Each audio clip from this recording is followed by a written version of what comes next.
Ciao a tutti, benvenuti in Appuntamento in Giardino. Oggi volevo parlarvi di una pianta carnivora interessante, bellissima, soprattutto durante la sua fioritura, ma anche le sue foglie sono particolarmente belle.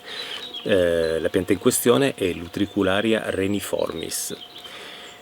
Questa pianta carnivora appartiene alla famiglia delle Lentibulariacee, come anche le pinguicule. Genere Utricularia. Questo genere è distribuito in tutto il mondo, tranne credo nelle zone desertiche. Piante specializzate, tra le piante carnivore sono quelle più specializzate nella cattura dei microorganismi per potersi nutrire, sia nell'acqua che nella terra, perché tante sono terrestri, altre appunto, come dicevo, sono acquatiche. Poi ci sono anche quelle epifite, a volte vivono all'interno delle bromelie dove si formano delle pozze d'acqua e in questo modo sviluppano queste trappole all'interno di quest'acqua che contiene sempre microorganismi.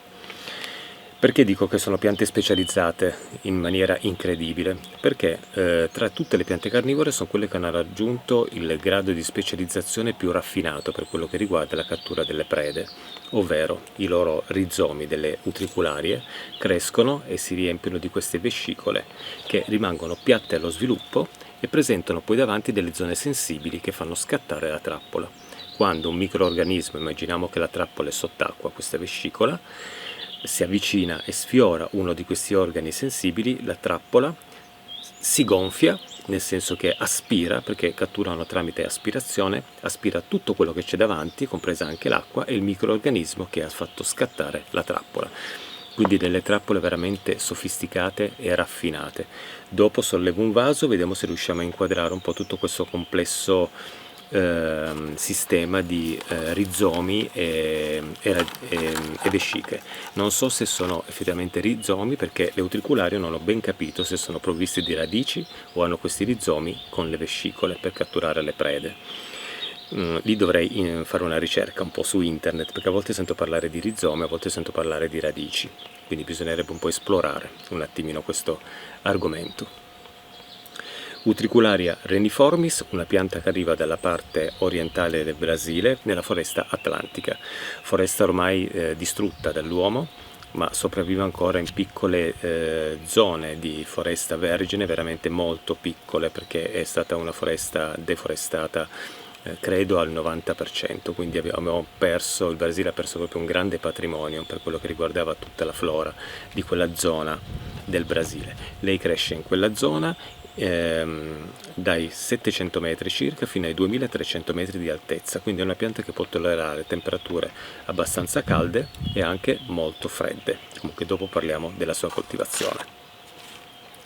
Le foglie sono reniformi, le potete vedere qui, sono a forma di rene, possono essere larghe anche 7-8 cm, sviluppa delle grosse foglie, e altre invece rimangono un pochettino più piccole, tutte con questa forma a rene. Come potete vedere il suo colore è questo verde un po' spento che le rendono meravigliose, sono opache, non sono lucide, sorrette da questi lunghi piccioli che sostengono le foglie. Può diventare veramente abbastanza voluminosa questa pianta, colonizzando tutto il vaso e con la maturità. I fiori nascono sempre su lunghi piccioli che portano l'infiorescenza. Qui potete vedere che ho un'infiorescenza in atto e qui ce n'è un'altra, e in più avevo notato anche, ecco qui, un'altra piccola infiorescenza. Questi fiori possono arrivare ad un'altezza con il picciolo che porta alla fioritura anche fino a 50 cm, quindi una pianta veramente di dimensioni notevoli. Nella fioritura si riempie poi di questi fiori che sono di un colore lilla, tipo quello del tavolo ma leggermente più chiaro, con in mezzo una striscia gialla e un bordo più scuro porpora. Non ho fotografie di riferimento per i fiori della Utricularia reniformis, ma se riuscirò ad ottenere la fioritura farò poi un secondo video per farvi vedere lo spettacolo della fioritura dell'Utricularia reniformis. Questa è una pianta che in natura cresce come utricularia terrestre, come pianta terrestre, in zone che sono molto umide nella terra, e quindi colonizza diverse zone della terra. con questi terricci che sono sempre molto porosi e sempre molto ma molto umidi, perché devono contenere proprio tutta una serie di microrganismi di cui la pianta si nutre. È stata trovata anche come epifita, quindi sugli alberi, abbarricata a diverse piante quali le bromelie, quindi crescendo all'interno delle pozze che creano le bromelie con dell'acqua, lì trova proprio un modo per poter catturare degli organismi acquatici. Comunque è una pianta che gradisce sempre un qualcosa di molto ma molto umido come sistema di coltivazione. Adesso parliamo della coltivazione di Utricularia reniformis, una pianta che non è facile trovare in vendita. Tra l'altro, io sono venuto a conoscenza, perché il video l'ho intitolato "Com'è insidioso quel piccolo otre", per un motivo. Sono venuto a conoscenza dell'Utricularia reniformis tramite una rivista, era una nota rivista di giardinaggio, c'è ancora, a uscita mensile, negli anni 80, primi anni 80. Ricordo di aver sfogliato questa rivista e mi sono trovato davanti una fotografia bellissima di questa pianta, l'Utricularia reniformis, coltivata in un vaso retato appeso all'interno di una serra, di un orto botanico, con tutte queste foglie che ricoprivano il vaso, e al di sopra crescevano in altezza tutte queste fioriture bellissime. L'articolo si intitolava "Come insidioso quel piccolo otre", facendo riferimento alle vescicole di questa pianta, le vescicole carnivore, quelle che catturano i microrganismi. Era un articolo che parlava della pianta e anche un po' della sua coltivazione, ed era coltivata, se non sbaglio, non vorrei dire una sciocchezza, la pianta della fotografia nell'orto botanico, credo, di Edimburgo, adesso bene non ricordo, comunque è un orto botanico inglese se non erro. Quando ho visto quella pianta me ne sono innamorato, ma per anni e anni e anni non sono riuscito ad ottenerla, perché negli anni 80 le piante carnivore che erano vendute erano quelle più comuni, quindi le saracenie, Dionea scipula, Drosera capensis. Difficilmente si trovavano altre piante, anche come saracenia. C'erano le specie più classiche, quelle botaniche, quindi Saracenia flava, Leucophylla, Minor, Rubra e altre. Psittacina, ad esempio, era anche facile da trovare in commercio. Poi con l'arrivo di internet e anche con l'espansione della coltivazione delle piante carnivore c'è stata la possibilità di arrivare a dei siti di vendita online specializzati in piante carnivore, e lì si è aperto un mondo, quindi adesso è facile trovare in vendita l'Utricularia come pianta carnivora. L'Utricularia reniformis è un pochettino più rara in vendita, ma ci sono anche tanti altri tipi di Utricularie disponibili adesso per la vendita, e quindi possiamo sbizzarrirci nella scelta dei colori delle loro fioriture, perché ricordiamo che le Utricularie sono piante carnivore che non hanno un aspetto particolarmente affascinante quando non sono in fiore, sono coltivate più che altro per i loro fiori, perché sono sempre molto molto belli, anche carini, anche simpatici. Ce n'è una che fa dei fiori che sembrano dei piccoli coniglietti, e dovrebbe essere, se non sbaglio, l'Utricularia sandersoni. Altre, tipo l'Utricularia ametistina, fa dei piccoli fiori proprio color ametista che sono bellissimi, quindi sono piante coltivate per farle arrivare in fioritura e godere dei loro fiori. Le trappole passano in secondo piano perché sono sempre all'interno della terra, o se sono piante carnivore acquatiche sono appunto nell'acqua, quindi non sono mai visibili. Anche l'Italia ospita le Utricularie, una di queste è l'Utricularia vulgaris, che presenta dei fiori gialli e colonizza appunto dei piccoli stagni in Italia. Adesso è molto rarefatta, anni 70-80 pian piano è stata un po' sono state distrutte le popolazioni di queste piante in natura, perché molti corsi d'acqua sono stati inquinati, i laghetti sono stati prosciugati, le torbiere sono state bonificate, quindi c'è stato un danno ecologico ai danni proprio di queste piante meravigliose. Come possiamo coltivare l'Utricularia reniformis? Allora, io mi sono preso sempre degli appunti, una scaletta più che altro, per non dimenticarmi nulla. Allora, per quello che riguarda la luce, questa è una pianta che vive non in ombra, ha bisogno di una luce abbondante, ma deve essere una luce schermata. Può prendere qualche raggio di sole anche al mattino, non in estate, ma in primavera può prendere tranquillamente una bella luce, magari del sole del mattino, per andare poi in ombra dal mezzogiorno in poi, quando diventa poi veramente cocente il sole, molto forte.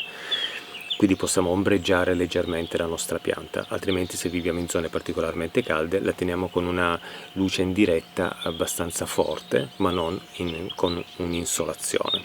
La pianta si sviluppa bene, anche con una luce che non è proprio quella solare, ma una bella luce filtrata magari, per non danneggiare la nostra pianta, perché è abbastanza delicata. Come terriccio si può usare la torba con la perlite, quindi non lo so, un 50% di torba, un 50% di perlite mescolati insieme, ed questo è il substrato che permette alla pianta di crescere bene, perché ricordiamoci, in natura l'Utricularia reniformis vive più che altro come pianta terrestre, quindi torba e perlite è proprio il substrato ideale. Cerchiamo di renderlo molto morbido, non compatto, quindi forse un po' meno torba, un po' più di perlite, possiamo aggiungere anche qualche pezzettino di bark all'interno, proprio per arieggiare il substrato e permettere al suo sistema di rizomi o radici, non ho mai capito se le utricolari hanno i rizomi o le radici, dovrei indagare in questa cosa, di svilupparsi e colonizzare tutto il vasetto. Si può usare anche dello sfagno unito con la torba, il tutto diventa sempre molto umido e quindi è perfetto anche per la coltivazione dell'Utricularia reniformis. C'è soltanto un piccolo problema di crescita dello sfagno, come potete vedere questo vaso è colonizzato dallo sfagno. Lo sfagno è bellissimo come elemento anche di decorazione dei vasi delle nostre piante carnivore, però veramente cresce tantissimo e copre tutto. Sconsigliatissimo in piante carnivore di piccole dimensioni. I vasi possono essere vasi normali, in questo caso bianchi, così non si scaldano tanto con i raggi solari, oppure possiamo usare dei vasi retati. Attenzione, se usiamo i vasi retati, quelli ad esempio per le piante acquatiche, cerchiamoli con i fori della parte retata del vaso sempre molto largo, non con fori stretti, con piccoli buchini, perché questa pianta riesce a infilarsi anche lì con una nuova vegetazione e poi si rischia poi di danneggiare la pianta quando si tocca il vaso, o se la si vuole moltiplicare diventa veramente un problema poter districare poi la pianta incastrata in tutti i piccoli forellini del vaso. Quindi scegliamo sempre un vaso retato con dei fori che siano abbastanza grandi da permettere comunque un buon sviluppo e fuoriuscita della nostra pianta per quello che riguarda le foglie e anche del suo sistema radicale che colonizza poi tutto. Quello che c'è da dire sui vasi normali per l'Utricularia reniformis che ho notato è il fatto che su un vaso retato abbiamo fuoriuscita di foglie da tutte le parti. Sul vaso normale invece le foglie usciranno da sopra o al limite dall'apparato radicale che poi esce da sotto, che sviluppa poi delle nuove vegetazioni. Non è infrequente, vi faccio vedere, avere un vasetto di Utricularia reniformis in cui la nuova vegetazione è cresciuta praticamente da sotto il vaso e c'è una nuova pianta, tra cui un'altra fioritura. Sono veramente contento. Questo purtroppo è uno di quei vasetti utilizzati, quelli per la ricotta, con dei fori molto piccoli attorno al vaso, e in questo caso poi quando dovrò moltiplicare questa pianta dovrò spaccare il vaso e tagliarlo, altrimenti rischio con sicuro danneggiamento poi della pianta. Ho sbagliato a metterlo in questo contenitore, guarda caso è il contenitore che ha permesso a questa pianta di crescere al meglio, ma queste sono coltivate in un modo, queste coltivate in un'altra, dopo ne parliamo. Come acqua per le piante carnivore in generale si può usare un'acqua da un impianto osmosi, acqua demineralizzata, ma io credo che l'acqua migliore per bagnare le nostre piante carnivore sia sempre l'acqua piovana. Me ne accorgo perché quando bagno le piante carnivore c'è lo sfagno, quando bagno con l'acqua piovana lo sfagno prende sempre un colore bellissimo, quindi credo che apprezzano veramente proprio l'acqua piovana, più che quella demineralizzata magari acquistata, perché contiene comunque delle cose che servono alle piante per poter crescere bene. Per quello che riguarda la temperatura e il terriccio, io ho ancora da dire delle cose, ovvero per il terriccio ho letto che l'Utricularia reniformis cresce in substrati, in terreni molto umidi, credo torbosi, ma ho letto che a volte è stata trovata anche come crescita litofita, penso che si dica così, quando crescono sulle rocce. Quindi volevo provare poi a fare un esperimento di coltivazione con l'Utricularia reniformis in pomice. Ho già ordinato un sacchetto di pomice che arriverà e proverò a fare una coltivazione di questa pianta in un vaso appunto con la pomice per vedere come si comporta.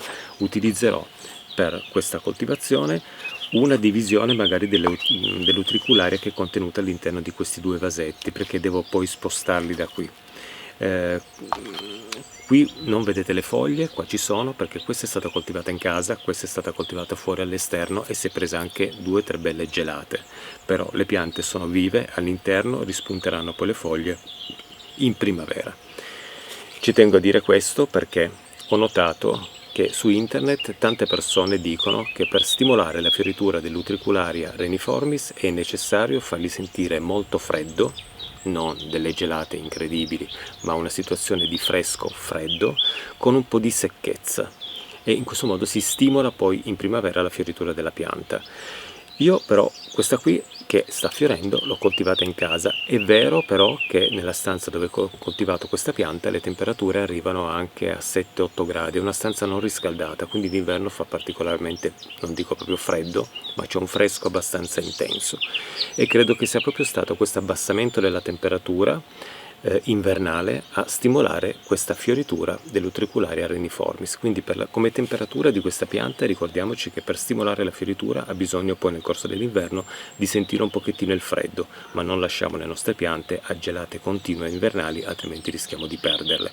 Diciamo che un valore che può essere ancora accettato per brevi periodi è quello di -1, -2 gradi, ma solo per brevi periodi. Questa è stata coltivata in casa, ho acquistato anche una lampada per illuminare le piante e farle crescere poi quando il sole non c'è, che non illumina più l'unica finestra dove io coltivo queste piante, e quindi questa lampada probabilmente ha anche aiutato questa pianta a sviluppare un pochettino la fioritura. Per contro, il paradosso è che questa pianta di Utricularia reniformis è stata coltivata fuori, qui nel gazebo che io ricopro con il nylon, tutto l'inverno. È gelata, perché questo vasetto mi ricordo che era gelato, era rimasta una sola foglia, e nonostante le gelate sta facendo anche lei i fiori. Quindi è proprio la questione un po' del fresco invernale che stimola proprio la fioritura dell'Utricularia reniformis, temperature che sono un po' basse. Come potete vedere, queste sono state coltivate praticamente al gelo, ma all'interno la pianta è ancora viva, svilupperà poi altre foglie. Dico ancora viva perché il sistema radicale che esce da sotto con tutte le vescicole è gelato. Io quest'inverno sono venuto a controllare le mie piante e notavo che praticamente tutta l'acqua che era contenuta al di sotto dei vasi era con una lastra di ghiaccio, e nonostante questo la pianta sopravvive. Però non rischiamo troppo, cerchiamo di aiutare un po' questa pianta a superare l'inverno. Ad esempio all'interno del mio gazebo ricoperto dal nylon, è vero, quando c'è una gelata forte fuori c'è una temperatura leggermente diversa poi all'interno, perché è contro un muro, quindi all'interno c'è un clima leggermente più caldo, diciamo tra parentesi, qualche grado in più rispetto a quello dell'esterno, e questo ha permesso la sopravvivenza dell'Utricularia reniformis. Quindi se non abbiamo un qualcosa dove poterla riparare, piuttosto la portiamo in casa in una stanza che non sia particolarmente calda per il percorso invernale, in modo da stimolare questa fioritura che a quanto pare viene stimolata proprio dal fresco. Questa poi andrò a questo vaso a moltiplicarle poi questa primavera, farò dei vasi un po' più belli, togliendo magari lo sfagno, mettendole semplicemente in torba e perlite. E in più voglio fare appunto questo esperimento con la pomice, proprio perché ho letto che sono litofite, quindi possono crescere anche nelle rocce, e vediamo come va. Al limite ne parlerò poi nel canale Appuntamento in Giardino. Credo di aver detto tutto per quello che riguarda la meravigliosa Utricularia reniformis. Volevo farvi vedere al di sotto, speriamo di riuscire, perché io sono sempre da solo quando faccio i video d'appuntamento in giardino. Se avessi qualcuno che mi aiuta con la telecamera si potrebbe fare un'inquadratura sulle radici. Io, per evitare di danneggiare questa pianta, perché è molto delicata con queste crescite che sono uscite dappertutto praticamente, volevo farvi vedere il suo sistema radicale. Eccolo qui, potete vedere che al di sotto presenta tutto questo sistema di radici o rizomi, adesso non so bene come chiamarli, provvisti di queste vescicole che catturano gli insetti che trovano nell'acqua che c'è al di sotto, nel sottovaso. Questa è una pianta facilmente moltiplicabile, perché basta staccare una sezione, metterla in torbe perlite e la pianta riparte con un nuovo esemplare. Guardate quanto sono robuste anche le crescite, i suoi rizomi sotterranei, guardate qui che rizomi. È una pianta molto robusta, una crescita anche abbastanza veloce, e non tanto per quello che riguarda le foglie, ma per quello che riguarda proprio l'apparato radicale. Probabilmente ha sempre molta fame, quindi cerca in tutti i modi di catturare tutto quello che trova nell'acqua o nel terreno dove è coltivata. Bene, io con questo concludo questo video dedicato all'Utricularia reniformis. Ci tenevo tantissimo a parlarne, perché mi piace come pianta, perché l'adoro, perché amo i suoi fiori, non vedo l'ora di vederla fiorita e torniamo presto a parlare di lei con queste fioriture che stanno venendo fuori, sperando che le porti a termine. Avevo fatto un video d'appuntamento in giardino in cui avevo una fioritura che dovevo far vedere, ma poi alla fine è seccata perché è arrivato poi l'inverno, sono cambiate le temperature e poi alla fine non sono riuscito a farvela vedere. Ricordiamoci sempre, per ricapitolare un attimino, una luce diffusa, non sole diretto in estate, teniamola leggermente ombreggiata ma un'ombra luminosissima, acqua sempre non calcarea, quindi non del rubinetto ma piovana possibilmente, o osmosi demineralizzata, una temperatura che va dai -2 in inverno a -1 grado, ma possibilmente cerchiamo di tenerla sui 5 gradi almeno in inverno, fino ai 25-30 gradi in estate. È una pianta veramente di facile coltivazione, basta solo seguire un pochettino il suo sviluppo. Non c'è altro da dire. Ci vediamo ad un prossimo appuntamento in giardino per riparlare poi magari di utriculare reniformis e vediamo in primavera poi anche le divisioni, magari possiamo fare una divisione di utriculare reniformis e mettendola in torba e perlita come in questo vasetto, così vediamo come moltiplicare anche questa piccola più o meno affascinante pianta che può sviluppare veramente dei fiori che arrivano ad un'altezza di 50 cm portati da lunghi piccioli e delle foglie che possono misurare anche 7-8 cm come potete vedere di larghezza e che tende a colonizzare il vaso e riempirsi di foglie proprio nei casi di coltivazione ottimale. Ciao a tutti e a presto in un prossimo appuntamento in giardino. Ciao ciao!